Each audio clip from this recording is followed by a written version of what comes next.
Bonsoir à toutes et à tous. Dans 15 minutes, c'est dans l'air avec Caroline Roux, une émission qui revient ce soir sur les débats houleux à l'Assemblée nationale. Des dizaines de milliers d'amendements ont été déposés sur la réforme des retraites. La majorité brandit le spectre du 49-3. Alors, quelles conséquences pour la suite de cette réforme? Caroline Roux et ses invités répondent à toutes vos questions. C'est dans l'air, c'est dans un quart d'heure, mais tout de suite, c'est-à-dire.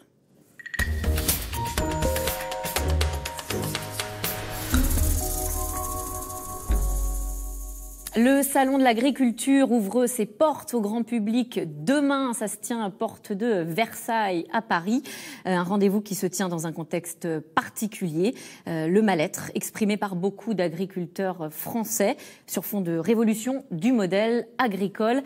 Et pour en parler ce soir avec nous, un enfant de la terre, Édouard Bergeon. Bonsoir. Bonjour. Vous êtes réalisateur. Votre premier film, Au nom de la terre, a remporté un succès colossal. 2 millions de spectateurs. Vous êtes triplement nommé au César. Dans ce film, vous racontez la vie de votre père, agriculteur, sa descente aux enfers. Un agriculteur se donne la mort encore chaque jour aujourd'hui. Édouard Bergeon, rien n'a changé depuis 20 ans. Depuis que mon père est parti il y a 20 ans, non, on peut dire que rien n'a changé, que la situation est même pire. De l'aveu même du ministre de l'Agriculture, ce chiffre de 1 suicidé par jour est même sous-estimé. C'est vraiment une hécatombe, un incendie auquel il faut que nous tous, on part. Il faudrait faire un plan hors sec pour que justement on sanctuarise notre agriculture. Alors justement, votre film, c'est une première pierre.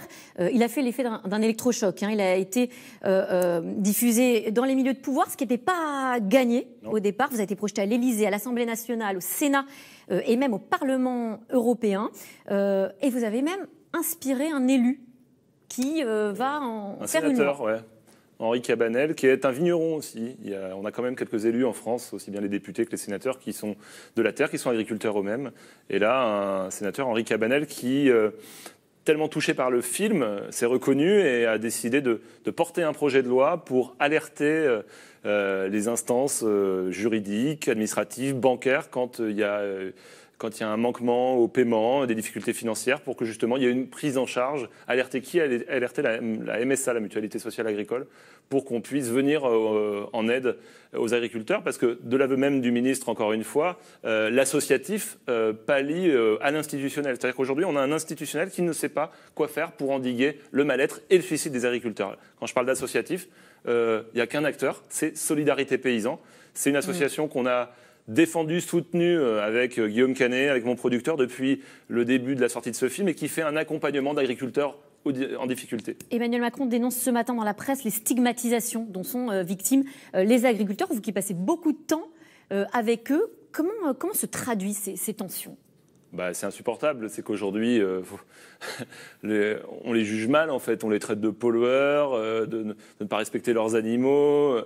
Alors qu'ils ont cette polémique autour des pesticides également. Ils n'ont pas mérité ça. À un moment donné, c'est insupportable quand on est agriculteur et qu'on a un rôle premier qui est de nourrir le peuple, de s'entendre dire qu'on n'est pas à sa place dans la campagne. Alors c'est vrai qu'aujourd'hui, il faut partager le territoire. Les lotissements arrivent, les villes grandissent et rognent sur la ruralité. Il y a des néo-ruraux aussi. Oui, il y a des néo-ruraux, mais on voit très bien qu'il y a des procès parce qu'il y a un coq qui chante ou qu'une ferme ça pue.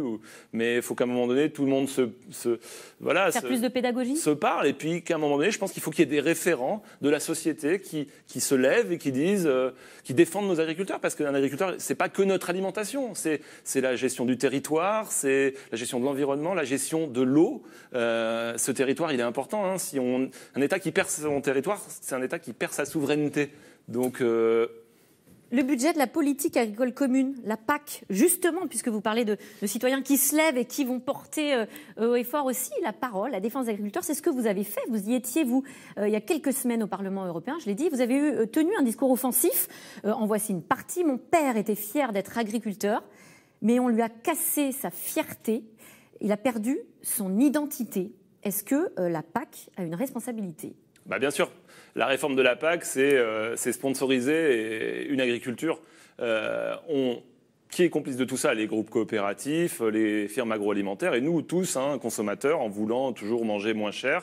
La PAC donne des aides compensatoires parce que le prix payé aux agriculteurs n'est pas suffisant. Donc quand on vous dit, quand Bruxelles dit à mon père, on va vous donner des aides compensatoires et puis on va vous dire de mettre en jachère telle ou telle parcelle et qu'en gros tout va être dirigé pour imposer des productions. Voilà, par les technocrates de Bruxelles. Là, oui, il a perdu une partie de son identité, de son rôle nourricier de paysan justement. Et ça l'a cassé. Ouais. Alors, qu'est-ce qu'il faut faire aujourd'hui?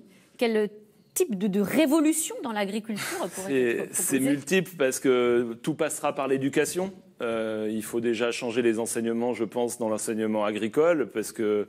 On nous dit, par exemple, moins de pesticides. J'imagine, dans les lycées agricoles, on apprend à faire avec ou mieux faire avec la chimie. Non, parce qu'en fait, c'est très lourd à changer les mentalités dans un ministère de l'agriculture ou dans des lycées agricoles. Il y a tout un arrière-ban qui défend toute cette chimie, parce que, alors, je ne sais pas, je ne veux pas polémiquer, mais... Il y a des lobbies. Voilà, Emmanuel Macron vient lui-même d'annoncer que l'interdiction du glyphosate qui devait être faite en 2021, dans moins de 2 ans, même pas, ne pourra pas être tenue. On repousse encore la sortie le glyphosate, c'est l'arbre qui cache la forêt. C'est un outil dans la boîte à outils de l'agriculteur. Et on ne peut pas arrêter le glyphosate comme ça du jour au lendemain, parce que quand on a appris à des agriculteurs de produire de telle ou telle manière, dans toutes les régions différentes de France, ce n'est pas les mêmes climats, ce n'est pas les mêmes terres, le glyphosate est un outil. Oui, le poison, ça peut être un poison, mais ce n'est pas le poison qui est dangereux, c'est la dose. Ce qu'on voit de pire, c'est qu'il y a eu un plan éco-phyto qui a été mis en place en 2007 lors du Grenelle de l'environnement. On devait réduire de moitié les pesticides jusqu'à 2018. Aujourd'hui, on se rend compte de quoi? Ça a augmenté de 20%. C'est-à-dire qu'on a mis des centaines de millions d'euros dans ce plan éco-phyto et ça ne fait que monter. Pourquoi? Parce que les structures grandissent, parce que les céréaliers alors, comment on fait? Utilisent de plus en plus de chimie. On fait de l'agriculture plus raisonnée, on a des terres moins importantes, je pense que les circuits courts. Ce film est un film coup de poing, mais quand je l'ai montré à beaucoup de lycéens agricoles, ils n'étaient pas échaudés par ce film. Ils montrent juste une direction peut-être productiviste qu'il ne faut pas prendre et qu'aller peut-être plus vers une agriculture de ferme avec des circuits plus courts, en maîtrisant son outil et sa production, que vers une agriculture de firme où justement rien n'est maîtrisé dans les prix par exemple, et où on enrichit. Il n'y a rien de mieux qu'un agriculteur qui enrichit toute l'agrochimie, le marchand de matériel, le système bancaire. C'est intéressant, vous parliez du jeune public qui a vu votre film, parce qu'on pourrait se dire, au contraire, ça va peut-être un peu refroidir des vocations. Aujourd'hui, un agriculteur sur 3 en France a plus de 55 ans, donc il peut y avoir une crise des vocations. Dans 10 ans, il y a la moitié des paysans qui partent à la retraite. Est-ce que c'est difficile aujourd'hui de se dire, je veux devenir agriculteur, le rêve de devenir agriculteur? C'est pas simple, mais je vous le dis, dans un modèle plus vertueux, plus court, en refaisant du lien avec le consommateur, en racontant ce qu'on fait. Il faut faire de la pédagogie. Il y a de plus en plus d'agriculteurs aujourd'hui qui ont des chaînes YouTube, qui communiquent sur Twitter et qui racontent leur métier et qui disent, regarde, on en a marre avec tous les préjugés qui viennent peut-être du syndicat majoritaire, qui viennent de confrères journalistes qui font pas bien leur boulot. Je le dis parce que je suis aussi journaliste à la base et à un moment donné, faut pas faire de raccourcis et faut expliquer, faire de la pédagogie. Regardez, mes animaux, je les aime et ils sont bien élevés. Regardez comment, à un moment donné, j'ai une invasion. C'est difficile aussi. Il y a aussi la question des salaires. Quand on voit que 30% des agriculteurs ont un revenu proche de zéro, alors que Mediapart révèle que les cadres dirigeants de la FNSEA, le syndicat principal, ont des salaires par mois de plus de 13 000 euros. C'est scandaleux.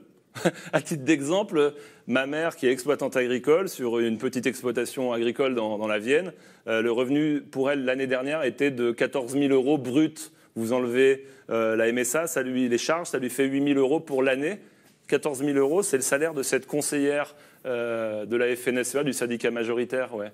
Donc je crois qu'il y a un petit problème d'image. C'est difficile d'être défendu par ces gens-là. Merci Édouard Bergeon d'être venu sur notre plateau. Je rappelle que votre film Au nom de la terre est triplement nommé au César. Fin du suspense vendredi prochain. Il est disponible en DVD et en VOD. Il est disponible en DVD depuis quelques semaines. On vous souhaite bonne chance. Merci à vous. Tout de suite, c'est dans l'air avec Caroline Roux qui revient sur les débats houleux à l'Assemblée nationale sur la réforme des retraites. Bonne émission à vous.